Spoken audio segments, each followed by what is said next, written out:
Hi guys, so today we're going to be embroidering and you're going to need some scissors, embroidery thread, needle, cloth, thimble, and you're also going to need an embroidery hoop. Now you can find those at most places. Walmart has them fairly cheaply.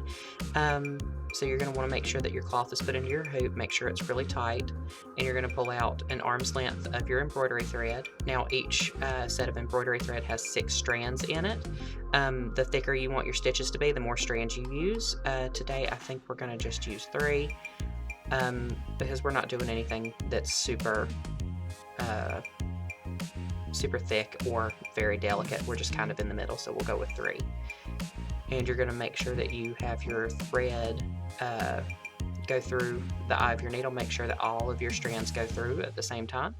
You just put a little tail on it, and then you tie a knot in the other end. Pretty straightforward. And now we're going to get started.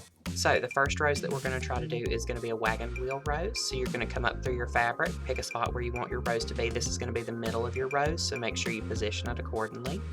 And you go out the distance that you want your rose to be, half of its width, because you're going to make a wagon wheel out of this. You're going to keep going down and back up through your middle, and you're going to be doing like the spokes of a wheel. So make sure that it's about the same distance all the way around.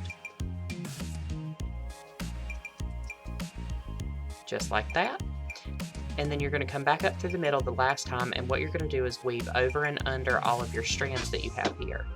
And what that's going to do is it's going to create a lovely pattern that goes up and down, and by the end it looks like a bunch of petals that are wide open like a nice little rose.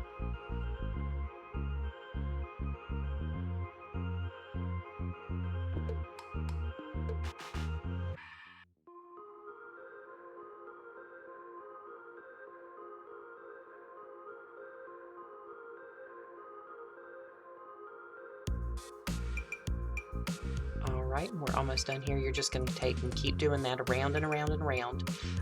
If you make your spokes an uneven number, like a 5 or a 7, then you're going to have an easier time at this. If you do it an even number, then you're going to have to pick two to repeat each time, going over or under, that way that it comes out correctly. But you can always do 5 spokes and it'll come out perfectly every time without you having to repeat.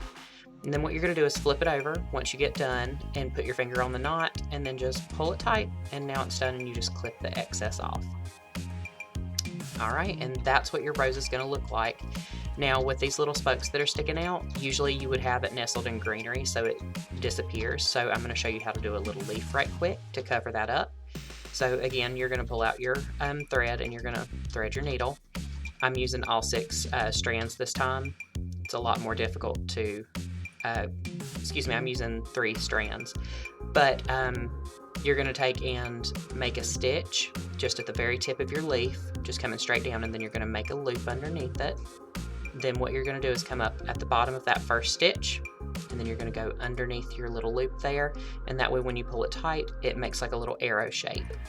And you're going to repeat that, getting bigger until you get to the bottom of your leaf, and then you'll make them smaller and complete it.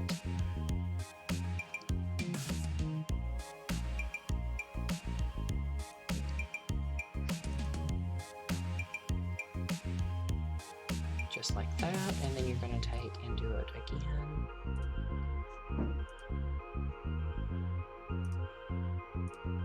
Always feel free to experiment with this kind of thing, because if all else fails, all you have to do is rip it out and try again.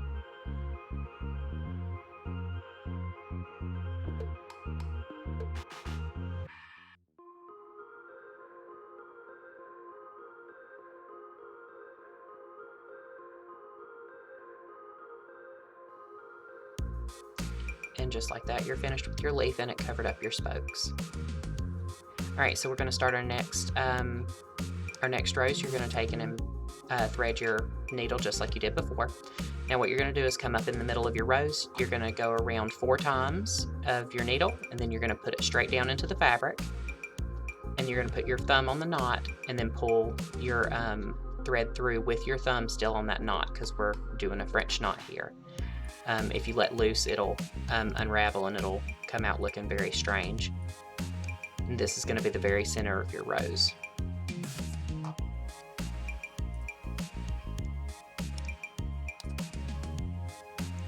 just like that. And you can use it to make teeny tiny flowers and just leave it like that, or you can add to it and make slightly bigger flowers. So you're going to come up on one side of your knot and pull the thing the whole way through. Then you're going to come down on the opposite side of your knot and poke it right through at the base of that thread, just like that. Now you're going to take your thread, and this is still the same loop of thread, but you're going to put your thumb on underneath your finger underneath your needle there, and you're going to wrap your thread about 9 times. Sometimes you can do more, sometimes less. As long as it makes it around the knot, it's no big deal. You're going to want to make sure that you pinch those threads and then pull your needle through. It's a little bit of work, but once you get it through, you're going to see that you can pull your thread tight, and it's going to loop those little threads around and create a little petal.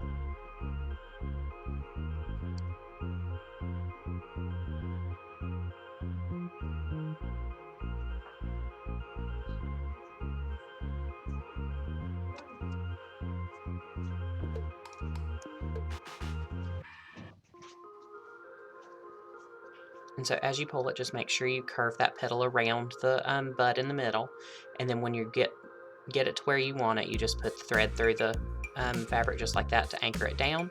Then you're going to repeat that same step on the opposite side to do another petal.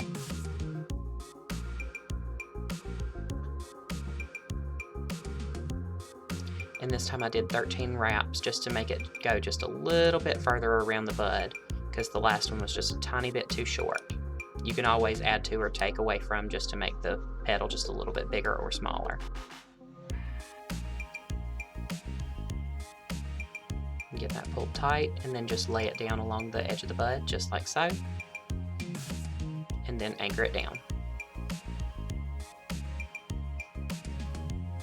Alright, so now we're going to do the next type of petal. You're going to come up through just like that, and you're going to take and come on the one of the edges. I like to divide mine into thirds for this, so pick a third, go in and come out just like you did on the last type of stitch. Now for this, it's funny because you have to twist this around and then slip it on. And then as you're doing this, it's going to create a little edge. Think of it almost like a blanket stitch if you know how to sew. And then as you're going, you're just taking and pulling those down, and you're going to do between 12 and 14. You can always add more or less, again, to make your petal either bigger or smaller. But as you're going, try to make sure that your petal is staying the same direction all the way up. Because if it starts to spin, it'll be very, very hard for you to take and get it to look right as you lay it down.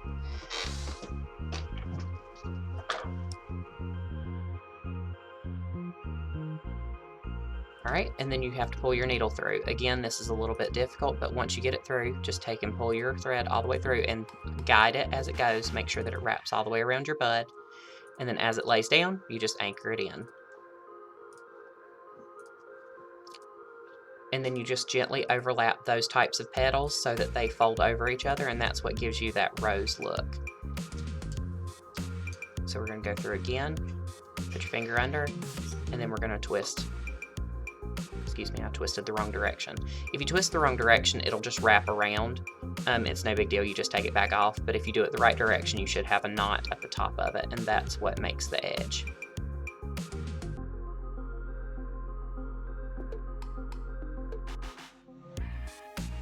So again, you just do 12 to 14 of those to make a nice long petal. You can always do less or more.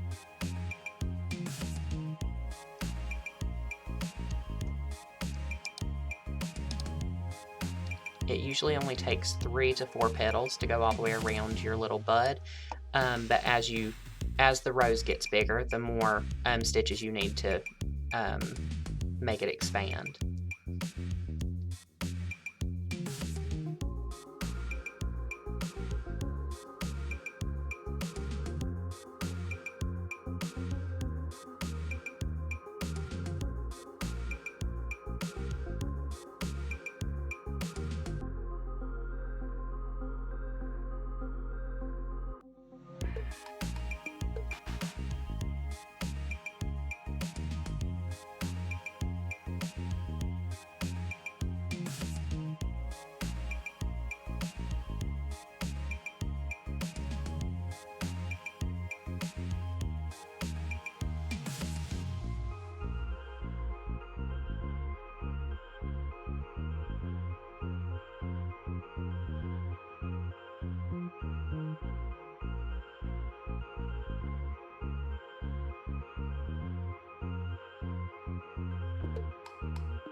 We're gonna lay that one down, and I'm having just a little bit of difficulty here because I did not do like I told you to and guide this petal as it was laying down, so it twisted. And so you just take your needle and try to untwist that petal, and then pull your thread tight so that it tries to lay down at least semi-normal looking. There we are. And that type of rose, you just continue until you have it as big as you want it, and it's going to look kind of like this yellow rose right here. You can see how I have those long rows of stitches. I have the knot in the middle, the 2 bullion stitches on either side, and then I have this lovely, I don't know what it's called, but a petal stitch on the outside to create your lovely rose. And then of course you have your wagon wheel rose to throw in there as well. And that's that. Don't forget to like, share, and subscribe to our YouTube channel and Facebook page. And thanks for watching. Bye!